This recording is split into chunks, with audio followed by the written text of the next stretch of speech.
Hello. So I'd like to welcome you all to this short training session as a recap to what we've been doing or what we've done so far in terms of Scratch programming. So in this recap, we are going to learn how to implement a hide and seek game using Scratch. So we are going to learn how to implement a hide and seek game using Scratch as a programming language, right? Using Scratch as a programming language, meaning this hide and seek game we can implement it in other programming language, but we are going to use this using Scratch. Why Scratch? Because Scratch deals with. Why are we using Scratch? So we are using Scratch because Scratch makes programming easy in that we don't have to write too much codes.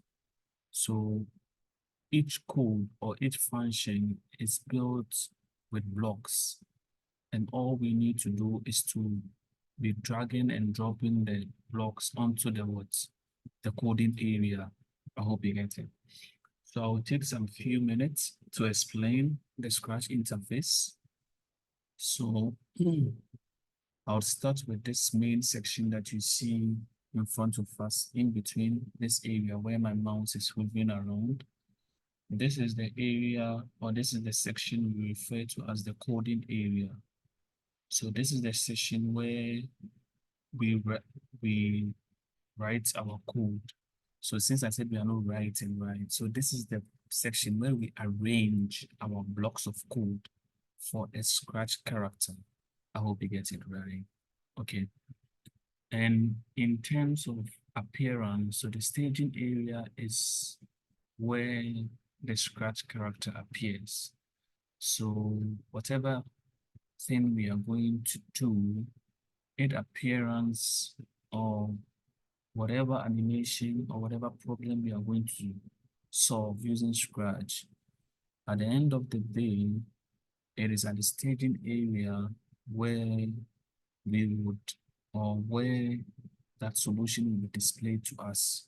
So for instance, this hide and seek game that we are going to design, in order for us to play it, we would have to interact with it at the staging area. So the staging area is where the sprite character appears.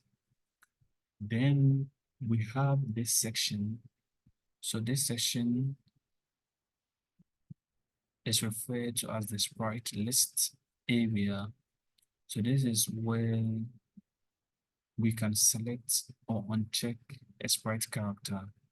And beneath it, there is a sprite library icon here where we go and select various sprite characters for our game or for our project. Now, the next icon you see here is the what? Is the backdrop library icon. Some will say backdrop list icon where we can click and all available backdrop. So backdrop are like, let me say stage. So you see the way we design the stage. So behind the stage, the design behind the stage is like just like a backdrop, right? By default, Scratch has a white backdrop over there by default. So if you look at the staging area here, behind the character here, you see that it is blank, it is white.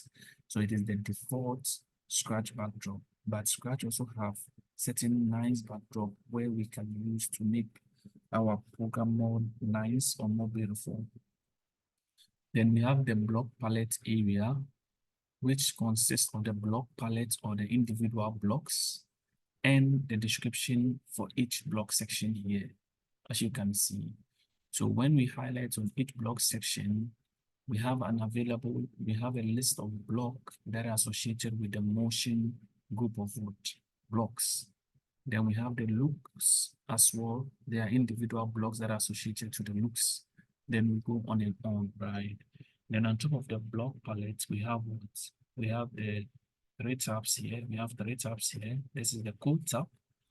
the costume tabs and the sound tabs, and we can switch between these tabs in order to, so the code tabs that definitely allows us to what? To drag and drop codes and add functionality to the sprite character. The costume tabs gives us the appearance, the various forms in which a sprite character appears, and the sound tab allow us to add a sound to our work that we are doing. So without further, I will describe the game we want to build, which is called hide and seek. So the hide and seek game is nothing but we adding a sprite character in there, and the character would appear and reappear on the stage. So we want the character to appear and reappear, and anytime we click the character, we earn a score. And this game should run on a timer. And at the end of the timer, we want to determine whether somebody has lost or somebody has won. So meaning implementing a winning and losing feature on top of it. So before we start, I would want us to come up with some steps that we'll go through in order to implement this game. So first of it will be to start a new project, start a new project. Then the next thing will be to add sprites. So to add my sprites, so the sprites are the characters we want to work with, and the backdrops, right? And the backdrops. Then the other next thing will be to create my variables, right? To create variables. And we know that variables hold data or hold information which allow us to reuse or recall at different points in our program. Then we have the movement. So the movement of the sprite character. So movement of the sprite character. We have the movement of the sprite character here. Then we also have the score point on touch. So anytime we touch the sprite character, we should get one score. Our score should increase, right? Anytime we touch the score, the sprite character score should increase. Then we also have timer. So add timer. But this timer will operate on a countdown. So anytime, so this timer would be a countdown timer, basically. So meaning we start from a timer we've set, let's say like 20 seconds, then it will be counting down to 0. Then lastly, we'll add a game over functionality, which involve a win or a lose, right? Then the last thing is we reset everything upon start, right? We reset everything at start. So meaning when we restart the game, what should happen? The timer and the score should reset. So meaning everything should be resetted to what? To basically a new game. Then we can. So basically, these are the steps we want to go through. To start a new project, we go to the file tab here and click on file and select new here, right? So anytime we start a new project, we are presented with this interface, right? And in this interface, we are given a default sprite character here called sprite1.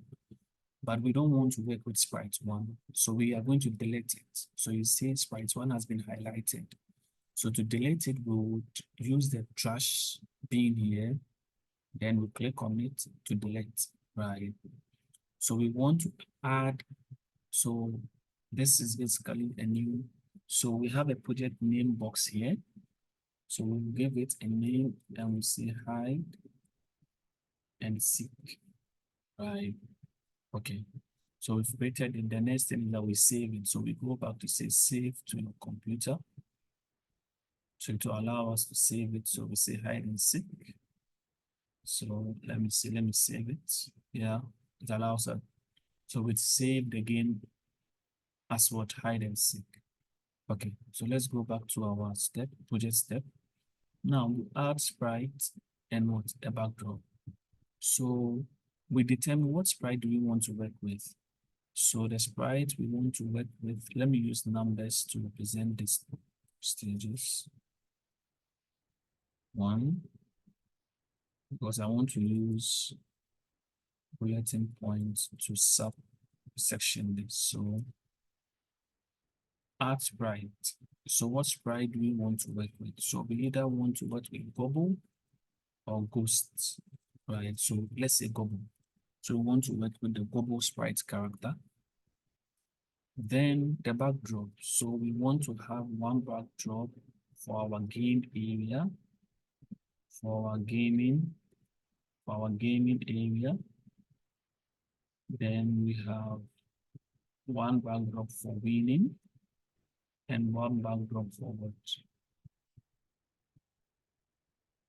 Losing, right? Losing. So that is what we need for step 2, right? So step 2, that's what we need.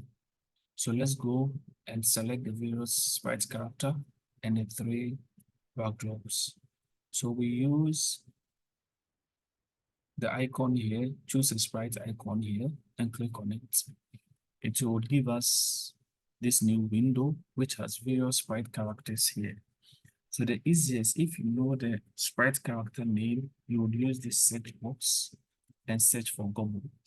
So it presents us with the sprite character called Gobble. Now, after selecting, we resize this to 70. So we resize it to 70 and we are done. We keep the character name as Gobble. So we are done for this. So we now move to the choose a backdrop icon here, or the backdrop library, or some also will say the backdrop list. So we'll just click on it here and we are presented with what? With a new window that has all the backdrops that are created by Scratch from default. So these are backdrops that comes with Scratch. So we are going to select the party backdrop. So you can type it as well if you know the name party backdrop.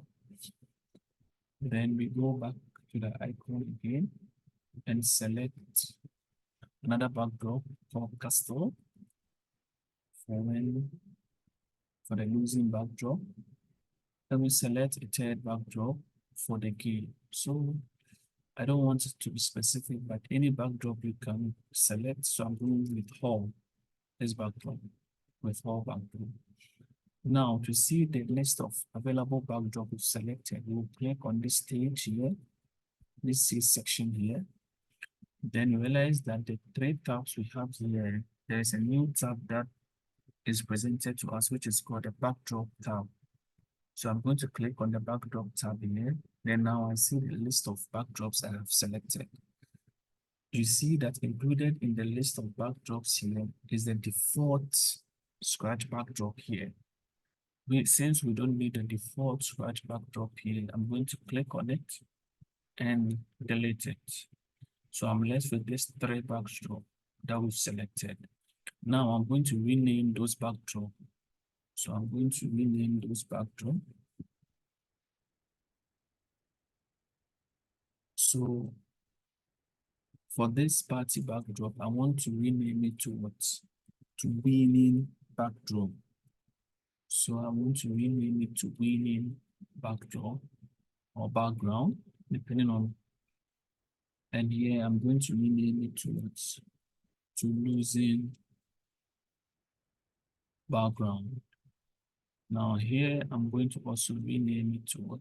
Gaming background. So this I'm going to rename it to gaming background, right? So once I'm done, I don't need to do anything again.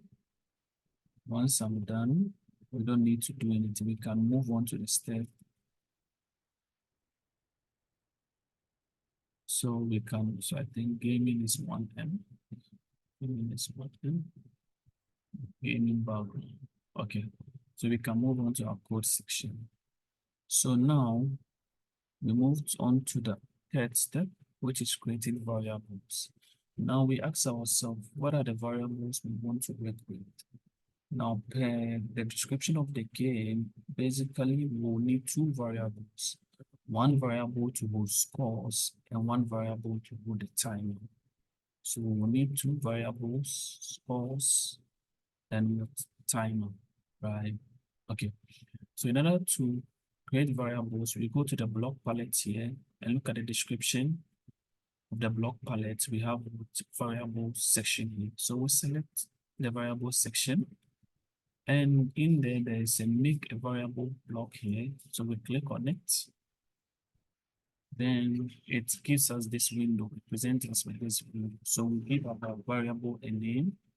The first one will be scores, and the variable will be available to all sprites. Yes, that is what we want. You see, once you create the variable, it checks the variable. You can uncheck it if you want it to disappear on the staging area. But because we want the scores to appear on the staging area, we'll check it or we select it. We'll create the next variable, which is what timer. And we want it to be applicable to all sprites. Then we press OK. Now you see timer has appeared beneath or underneath scores. We can leave it as such, but if you want to make it more, if you want it to make it nice, you can change the position by clicking and dragging it across. So I'm going to click it and drag it across the far right section of my stage, right? So my score is appearing at the far left and my timer is appearing at my far right. So with this one, I have implemented my two variables and I'm done with that. So we are done with step 3. Step 4 is to implement the movement of the sprite character here. Now we ask ourselves, what do we want to do here, right? What do we want to do here? Now, part of the things we want to do here is that we want, when we start the Scratch game, so when we start the game, right, we want the character to disappear. So disappear, or we want the character to hide and what? And show itself again. So when we start the game, we want the character to hide and show itself again. That is one of the things we want to do. The other thing is that we want it to change its position randomly, change its position randomly, meaning that if it appears at this position, it should disappear and reappear at another position. But the position shouldn't be static, right? It should appear and reappear at a different position. Basically, that is what we want to do for this implementation. So let's go back here. So to start the whole game, we need a start event. And because this functionality is very important, you know this. This implementation, or to write a blog, we have to attach it to a character, right? So in order to do that, we make sure that this gobble is selected because this is what we want to appear and disappear. So we need to make sure that we've selected the gobble character so that the blocks we are going to arrange will be for the gobble character and not any other character. So whichever character you want to perform an implementation for, you need to make sure that that character is selected before you perform that implementation for that character. Please, I hope you're getting it right. If not, that implementation will go to some character in the program, right? So I've selected it here. So first of all, I need to add an event. So We are going to use the green flag event here to say that anytime the green flag is clicked, hide the global character. So we are going to hide it. And also, so disappear, basically let it disappear and reappear. So hide and reshow it again. So we are going back to click on the green character here. So we don't see anything. Yes, the appearing, the disappearing, and the appearing happen, but it happened fast. So we can't see it. So in order to slow things down, we need to use a control, right? So the control really determines the flow of our program. So we go to control here and we look for the wait block, right? And we add it in between the hide here, right? We look for the wait block and hide it in between the hide here, right? In between the hide. So once we do that, let's go and try it again. So you see it has disappeared and reappeared. Let's go again. It has disappeared and reappeared. That is fine. But it is disappearing and reappearing at the same position, and we don't want that. Otherwise, if we leave it as such, the game will be fun. It will be easy for somebody to predict the position and continue clicking on it in order to score a high point. So to do that, we move on to what? Motion, right? Because changing its location involves movement. So to do that, we go to motion and we search for the go to random position block, right? And what? And attach it to what? Our global character, right? And attach it to our global character. So we pick this block up here and we'll tell you that when it hide and it's appearing, it should change its position, then it will show it, right? So we see. So let's do that again. Let's do that again. So you see now it disappears and reappears at a random position. Now, we don't want to be always clicking on the green flag for the words, for the character to be reappearing and disappearing. Doing this won't make it fun and to make it difficult for somebody to play because anytime the person has to now come and click, which won't be fun. So we will need to add some repetition to it, right? So to also add repetition involves controlling the flow of the program. So we go to the control section here. Then there are some available blocks that we can use. Basically 3 types. We can either use the repeat 10, the forever repeat, and the repeat until a certain condition is what is satisfied. But what would be easier for us is to use the forever here. So we are going to repeat this as long as it takes, right? So we move the block and make it go in between the hide and the show here, right? So you see it as highlighted the place is going. So we leave it like that. Then we go back to test it. So yes, it is changing its position, but unfortunately, when it shows or when it appears, it doesn't take long for it to disappear. And we've seen how to solve that problem.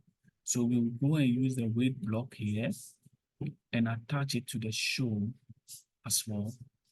Then we'll go and test it again. So this time around, it disappears and reappear, but it takes a bit of time before what it disappears again, right? So this one will make it more fun, right? Okay.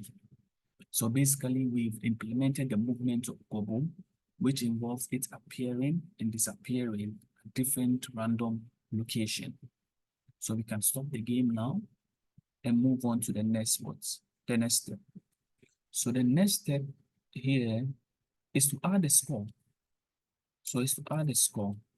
So basically what we want to do here is that we want to say that anytime someone starts, so here what we want to do is that when Gobo is touched, when gobble is touched, when gobble is touched, so increase, so add a score of 1, so add a score of 1, right? Okay. So to do that, because that is part of the gobble implementation, we'll move here, right? We'll still keep it here. So I even said something, if.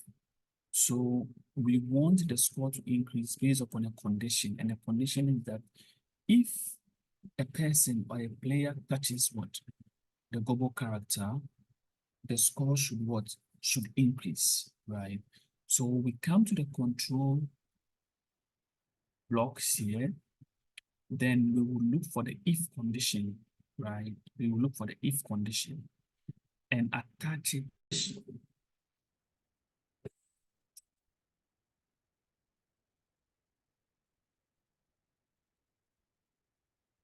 The condition. So the condition we want to test is this, right? The condition we want to test is when somebody touches gobble, right? When somebody touches gobble, it should what? When somebody touches gobble, we want the score to increase, right? So I go back here.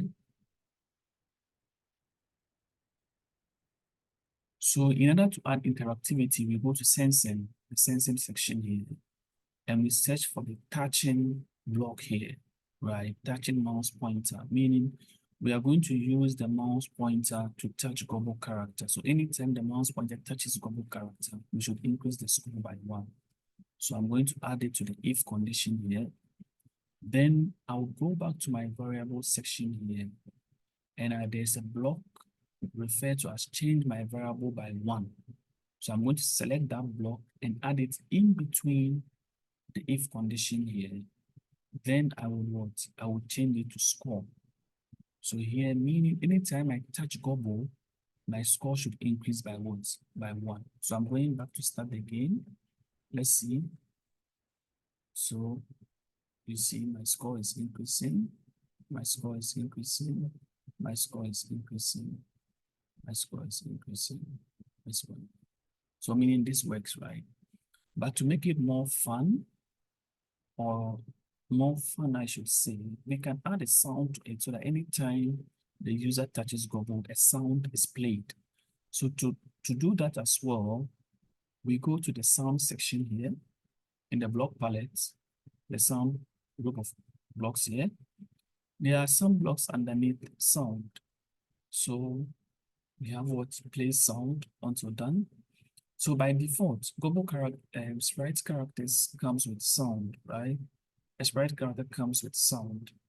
But if you want to choose another additional sound, you can just come down here and there's an icon called choose a sound. So you click on it, then a new window is presented to you where you can choose any sound you want to use, right? So here, which sound should we use? We can choose any sound you want. So we can say a trumpet sound or an alert sound.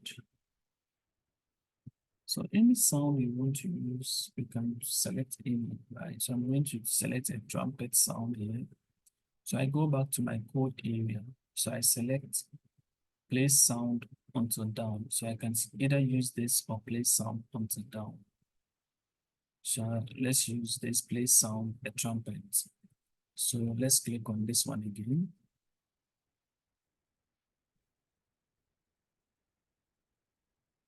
So at least it now responds, at least the user can know that, okay, I'm indeed touching it, right?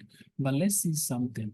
You realize that anytime I press on the green, our score doesn't reset. It means our score keeps on increasing, right? Even if I end the game and restart it again, our score keeps on increasing.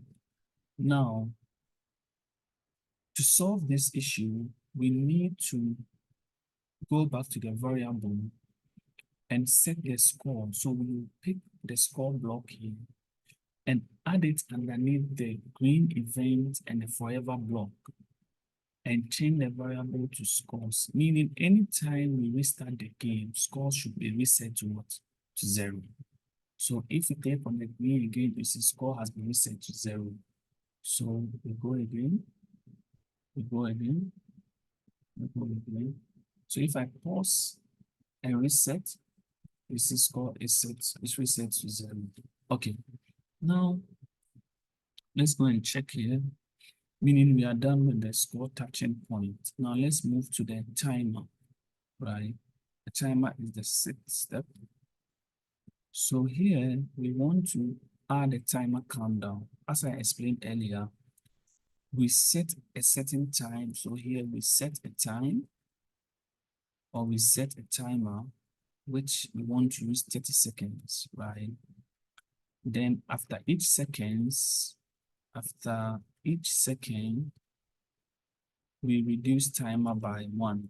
We reduce timer by 1 second, right? That is basically what we want to do. We first set timer to a certain value, which is 30 seconds. And after each second, we reduce timer by 1. Okay. So let's go back. Now to do that, we want to do that implementation on its own, separate from what? This appearance and disappearance function and the touching of Goblet. So to do that, we can go back to our control block here, sorry, our event block, and select the green flag event, right? Then we will say that when the green flag is also clicked, set timer. So let's go to variable. So we pick set timer. So we say set timer to what? 30 seconds. And click enter. Okay. Now we want to change timer, or we want to reduce timer by 1, right?